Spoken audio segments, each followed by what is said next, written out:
తాకట్లో ఉన్న మీ బంగారాన్ని విడిపించి ఆ రోజు ఆన్లైన్ రేటుకి కొంటాం. Sharma gold company. నమస్తే, వెల్కమ్ టు సుమన్ టీవీ. నేను మీ యాంకర్ సిరి. ప్రేక్షకులందరికీ కూడా విశ్వావాసు నామ సంవత్సర ఉగాది శుభాకాంక్షలు. మరి ఈ నూతన సంవత్సరంలో ద్వాదశ రాశుల వారికి ఎలా ఉండబోతుందో దీని గురించి ఇన్ డీటెయిల్గా మనతో షేర్ చేసుకోవడానికి వేదిక్ ఆస్ట్రాలజర్ ఉమా గారు ఉన్నారు. వారిని అడిగి తెలుసుకుందాం. నమస్కారం సార్. నమస్తే అమ్మా. కన్యా రాశి వారికి ఈ నూతన సంవత్సరంలో పంచాంగం ఎలా ఉంది, దాంతోపాటు ఆర్థిక పరంగా, ఉద్యోగపరంగా, వివాహపరంగా, సంతానపరంగా వారికి ఎలా ఉంటుంది, వారు ఎలాంటి పరిహారాలు చేసుకోవాలి గురుగారు? తప్పకుండా అమ్మా. ముందుగా అందరికీ కూడా విశ్వావసునామ సంవత్సరం మన తెలుగు సంవత్సర శుభాకాంక్షలు. అయితే అందులో భాగంగా మనం కన్యారాశి గురించి మాట్లాడుకుంటున్నాం కాబట్టి ఈ యొక్క కన్యారాశి వాళ్ళకి ఈ యొక్క సంవత్సరంలో విశ్వావసునామ సంవత్సరంలో మార్చి 30వ తారీఖున శని యొక్క సంచారము, గురుడి యొక్క సంచారం మే 15 తారీఖున, మే 18న రాహు యొక్క సంచారం నడుస్తున్నాయి. అయితే ఇందులో భాగంగా మొట్టమొదటిగా శని యొక్క సంచారం వీళ్ళకి 7వ స్థానంలోకి వెళ్ళబోతోంది. 6వ స్థానం నుంచి 7వ స్థానంలోకి వెళ్ళబోతోంది. అయితే ఎవరైతే బిజినెస్లో ఉంటారో లేకపోతే వైవాహిక జీవితంలో కానీ ఈ రెండు విషయాల్లో కానీ కాస్త జాగ్రత్తగా ఉండడం చాలా అవసరం అండి. ఎందుకు అంటే ఆల్రెడీ షష్టగ్రహ కూటమి కూడా 7th హౌస్లోనే పడుతుంది. 7th హౌస్లో చాలా గ్రహాలు ఉండడం వల్ల వైవాహిక జీవితంలో సమస్యలు రావడము, వాటికి సంబంధించిన తగాదాలకి ఇక్కడ ఏదైనా ఒక బీజం పడడం లాంటివి జరిగే అవకాశం ఉంటుంది. ఎవరైనా వ్యాపారంలో ఉన్న వాళ్ళైతే వ్యాపార పరంగా కాస్త ఇబ్బందులు ఇక్కడి నుంచి స్టార్ట్ అయ్యే అవకాశాలు ఉంటాయి. వెరీ వెరీ కేర్ఫుల్గా ఉండాల్సినటువంటి సమయము. కాస్త మిశ్రమ ఫలితాలు శని వల్ల లభిస్తున్నాయి. అయితే మనం మాట్లాడుకుంటే ఇప్పటి వరకు వీళ్ళని కాచినటువంటిది, వీళ్ళకి అండగా ఉన్నటువంటిది గురుబలము. బికాజ్ 9th హౌస్లో గురుడి యొక్క సంచారం నడుస్తుంది కాబట్టి. అయితే ఇప్పటి నుంచి కూడా వీళ్ళకి మే 15వ తారీఖు తర్వాత నుంచి 10వ స్థానంలోకి గురుడు రాబోతున్నాడు. 10వ స్థానంలోకి గురుడు వచ్చిన తర్వాత కాస్త ఇన్కమ్ అనేది తగ్గే అవకాశం ఉంటుంది. తర్వాత ఏమిటంటే అనుకున్న స్థాయిలో వీళ్ళ యొక్క ప్రయత్నం చేసిన దానికి రిజల్ట్స్ తగ్గే అవకాశం ఉంటుంది. విద్యార్థులైనా ఎవరైనా సరే కష్టపడి చదివితే కానీ కాస్త మళ్ళీ ఆ ఉత్తీర్ణత శాతం పెరగడం చాలా కష్టమవుతుంది. కొంచెం ఇంకా ఎఫర్ట్స్ పెట్టాల్సిన అవసరం ఉంది. ఐదర్ డబ్బు సంపాదించడానికైనా, జ్ఞానము విద్య సంపాదించడానికైనా, విద్యార్థులైనా, ధనార్థులైనా, సంతానార్థులైనా, వివాహార్థులైనా, వివాహం కోసం ప్రయత్నం చేస్తున్న వాళ్ళకి కూడా కాస్త ఇబ్బందులు. అంటే మే తర్వాత నుంచి అక్టోబర్ దాకా మాత్రమే మళ్ళీ సెటరేట్ అవుతాయి. సో ఈ టైంలో కాస్త జాగ్రత్త, రాంగ్ ఇన్వెస్ట్మెంట్స్ అవి కూడా చేయొద్దు. దాని తర్వాత ఏంటంటే అపవాదం పడే అవకాశం ఉంటుంది. చెయ్యని తప్పుకి కూడా బాధపడే అవకాశాలు చాలా ఎక్కువ ఉంటాయి. కొంచెం జాగ్రత్తగా ఉండాల్సిన అవసరం ఉంది. అయితే వీళ్ళకి ఇప్పుడు 6వ స్థానంలోకి రాహు రాబోతున్నాడు. 7వ స్థానంలో ఉన్నటువంటి రాహు 6వ స్థానంలోకి మే 18వ తారీఖు తర్వాత రాబోతున్నాడు.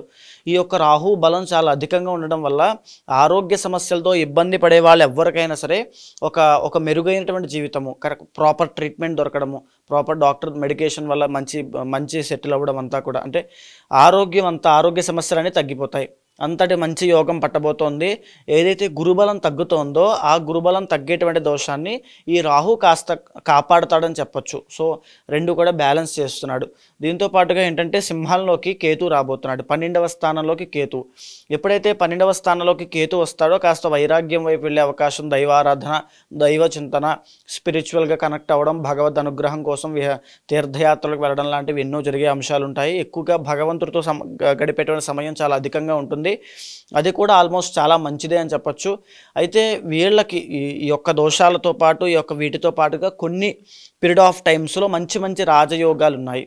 ఆ రాజయోగం ఏమిటంటే ముఖ్యంగా కన్యరాశి వాళ్ళకి 27వ తారీఖు అక్టోబర్ దగ్గర నుంచి 7వ తారీఖు డిసెంబర్ వరకు కూడా ఈ 2025 సంవత్సరంలో అద్భుతమైన రాజయోగము. ఎందుచేత అంటే ఆ టైంలో ఎవరైనా కోర్టు వ్యవహారాల్లో ఇబ్బంది పడుతూ ఉన్నా, లేదు అనుకుంటే కాంపిటేటివ్ ఎగ్జామ్స్ రాస్తూ ఉన్నా, ఆరోగ్య సమస్యలతో మళ్ళీ ఇబ్బంది ఏదైనా పడుతూ ఉన్నా, ఇంకా చెప్పాలంటే భూలాభం, రియల్ ఎస్టేట్ వ్యాపారస్తులైనా ఎవరికైనా సరే వీళ్ళందరికీ కూడా అద్భుతమైన విజయాలు పొందే సమయం అది. భూలాభం కలుగుతుంది, వాహన లాభం కలుగుతుంది, ధనలాభం పెరుగుతుంది, తర్వాత పేరు ప్రఖ్యాతులు పెరుగుతాయి. ఇలాంటి మంచి గడియలు ఈ 27th అక్టోబర్ నుంచి 7th డిసెంబర్ వరకు చాలా బాగుంటుంది. మళ్ళీ తిరిగి అలాంటి యోగమే 2026 2026 సంవత్సరంలో 23 ఫిబ్రవరి నుంచి 3వ తారీఖు ఏప్రిల్ దాకా ఎక్సలెంట్గా ఉండేటువంటి కుజుడి యొక్క బలం వల్ల చాలా బాగుంటుంది అని చెప్పచ్చు. మళ్ళా చూసుకుంటే ఇంకా చెప్పాలి అంటే రవి యొక్క అనుగ్రహం వల్ల జూన్ టు ఆగస్ట్ 15వ తారీఖు దాకా కూడా మళ్ళీ ఎక్సలెంట్గా ఉంటుంది. ఎవరైనా ప్రభుత్వ ఉద్యోగం కోసం ప్రయత్నం చేస్తున్న వాళ్ళకి మంచి శుభవార్తలు వినే అవకాశాలు ఉంటాయి. తరువాత ప్రభుత్వ ఉద్యోగంలో ఉంటూ ఉన్న వాళ్ళకి వాళ్ళ పెర్ఫార్మెన్స్ యాక్టివిటీ వల్ల మంచి పేరు ప్రఖ్యాతులు సంపాదించడము, అనుకున్న పని అనుకున్న సమయానికి అయ్యేటువంటి అవకాశాలు ఈ యొక్క జూన్ టు ఆగస్టు 15వ తారీఖు వరకు చాలా బాగుంటాయి. తర్వాత ఇంకా చెప్పాలంటే ఆరోగ్య సమస్యలు తగ్గడము, మంచి అనుకున్న పనులన్నీ అయిపోవడము, విజయము, కార్యసిద్ధి, డబ్బులు టైం టు టైం రావడము, ఇలాంటి మంచి పీరియడ్ ఆఫ్ టైం అని చెప్పొచ్చు జూన్ టు ఈ యొక్క సమయం అంతా కూడా. ఎందుకనంటే రవి యొక్క బలం వల్లే అది కలుగుతుంది. మళ్ళీ రవి వెళ్ళిపోయిన తర్వాత మళ్ళీ కాస్త ఇబ్బందులు అనేవి ఎక్కువ అవుతూ ఉంటాయి. తర్వాత చెప్పాలంటే డిసెంబర్ మాసంలో కూడా చాలా బాగుంటుందని చెప్పొచ్చు. రవి యొక్క బలం సంపూర్ణంగా ఉంది. సో ఈ పీరియడ్ ఆఫ్ టైమ్స్లో కాస్త రాజయోగం పడుతుంది అని చెప్పి మనం చెప్పొచ్చు. అయితే ఇంకా 2026వ సంవత్సరంలో ఫిబ్రవరి మార్చ్ అంటే 2026లో లాస్ట్లో విశ్వావసునామ సంవత్సరం ఆఖరిలో ఈ 2 మాసాల్లోనూ కాస్త ఇబ్బందులు ఉంటాయి. శుక్రబలం వీక్గా ఉండడం వల్ల వైవాహిక జీవితంలో కాస్త ఒడిదుడుకులు రావడము, ఆ కళారంగం వాళ్ళకి, సినిమా రంగం వాళ్ళకి, గీత నృత్య వాద్యములు ఆ రంగంలో ఉన్న వాళ్ళందరికీ కూడా, క్రియేటివ్ ఫీల్డ్లో ఉన్న వాళ్ళకి, లేకపోతే బిజినెస్ చేసే వాళ్ళకి, ఆడవాళ్ళకి సంబంధించిన వ్యాపారం చేసే వాళ్ళకి, బ్యూటీ ప్రొడక్ట్స్, షాపింగ్ మాల్స్ వీళ్ళు ఉన్న వాళ్ళకి ఎవరికైనా కాస్త అవకాశాలు తగ్గడము, కళారంగంలో వాళ్ళ క్రియేటివిటీ ఇండిపెండెంట్గా బ్రతికే వాళ్ళకి ఎక్కువగా కాస్త ఎఫెక్ట్ ఉంటుందని చెప్పొచ్చు. జన ఆదరణ తగ్గుతుంది, కాస్త అవకాశాలు వాల్యూ తగ్గే అవకాశాలు ఉంటాయి. పర్సనల్ చార్ట్లో అది యోగం బాగుంటే కనుక చిన్న చిన్న దోషాలన్నీ కూడా ఖచ్చితంగా ఓవర్కమ్ అయిపోతారు. పెద్ద దోషాలు ఏమీ కాదు.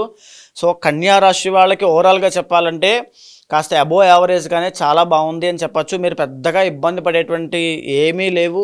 ప్రశాంతంగా ఉండండి, మనోధైర్యంతో పనిచేయండి. ఎందుకనంటే కాస్త ఈ యొక్క గురుడు బలం తగ్గుతుంది కాబట్టి ఆ స్పీడ్ అనేది తగ్గుతుంది. సో స్పిరిచువల్గా బాగా కనెక్ట్ అవ్వగలుగుతారు. కనెక్ట్ అవ్వండి, భగవద్ అనుగ్రహం కోసం ప్రయత్నం చేయండి. అయితే మీకు వచ్చేటువంటి మంచి పరిహారం ఏమిటంటే శ్రీరుద్ర యాగం చేయండి, గురుబలం పెరుగుతుంది. శ్రీరుద్ర యాగం అనేటువంటి చేయడం వల్ల రాహుబలం పెరుగుతుంది, గురుబలం పెరుగుతుంది, నవగ్రహ దోషాలని తొలగిపోతాయి, అద్భుతమైన రాజయోగం పడుతుంది. అండ్ ఇంకొకటి ఏంటంటే ప్రతినిత్యము కూడా విష్ణు సహస్రనామ పారాయణ చేయండి. ఏదైనా చిన్న చిన్న దోషాలు ఏమైనా ఉంటే. అండ్ ఇంకొక విషయం ఏమిటంటే పర్సనల్ చార్ట్ కూడా చాలా అవసరం. దాన్ని కూడా సమన్వయం చేసుకుని మిగతా విషయాల్లో ముందుకు వెళ్ళండి. అద్భుతంగా కన్యా రాశి వాళ్ళకి ఉంటుంది. సో మరి ఈ నూతన సంవత్సరంలో ఎవరైనా కూడా జాతకరీత్యా వాళ్ళు ఎదుర్కొన్న సమస్యలకి పరిష్కారం చేసుకోవాలి అంటే ఏ విధంగా మిమ్మల్ని అప్రోచ్ అయ్యే ఛాన్స్ ఉందంటారు గురుగారు? తప్పకుండా అమ్మా. ఇప్పుడు నేను చెప్పినటువంటిది ఏదైతే గ్రహ సంచారము, గోచార గ్రహ సంచారం ఆధారంగా, ట్రాన్సిట్స్ ఆధారంగా ఏ రకాలుగా జీవితంలో మార్పులు రాబోతున్నాయి, ఎలాంటి జాగ్రత్తలు తీసుకోవాలో మనం మాట్లాడుకున్నాం. కానీ మీ పర్సనల్ చార్ట్ అనేది చాలా ఇంపార్టెంట్ అండి. అక్కడ కనుక ఏదైనా మీకు ఒక గజకేసర యోగం కానీ, గురు చండాల యోగం కానీ, బుధ ఆదిత్య యోగం కానీ, దశాంతర్దశలో అద్భుతమైన రాజయోగాలు ఉంటే ఈ ప్రాబ్లమ్స్ని ఈజీగా ఓవర్కమ్ చేస్తారు. ఇక్కడ ఉన్నటువంటి పాజిటివిటీ అయినా నెగిటివిటీ అయినా దానికి ప్యారలల్గా మీ పర్సనల్ చార్ట్లో కూడా బలం ఉండాలి. ఒకవేళ మీ జాతకంలో ఇప్పుడు నేను చెప్పిన రవి సంచారం అప్పుడు రాజయోగము, కుజ సంచారం అప్పుడు రాజయోగాలు అప్పుడు కూడా పట్టట్లేదు, ఏదో ఇబ్బంది వస్తూనే ఉంది అంటే పర్సనల్ చార్ట్లో ఖచ్చితంగా ఇబ్బంది ఉంది అని అర్థము. దాన్ని గుర్తించండి. ఖచ్చితంగా మీ పర్సనల్ చార్ట్ చూడండి. దాంట్లో ఏవైనా దోషాలు ఉంటే తగిన పరిహారములు, పూజలు ఆచరించండి. శీఘ్రంగా ఈ యొక్క రాజయోగాలు అనుభవిస్తారు. ఒకవేళ అలాంటి వాళ్ళు ఎవరైనా ఉంటే తప్పకుండా కింద కనిపించే నెంబర్కి కాల్ చేయండి. ఎవరైనా సరే పర్సనల్ చార్ట్ చూసి ఆ పూజా పరిహారాన్ని కూడా తప్పకుండా చేయిస్తాను. ధన్యవాదాలు గురుగారు. నమస్తే అమ్మా.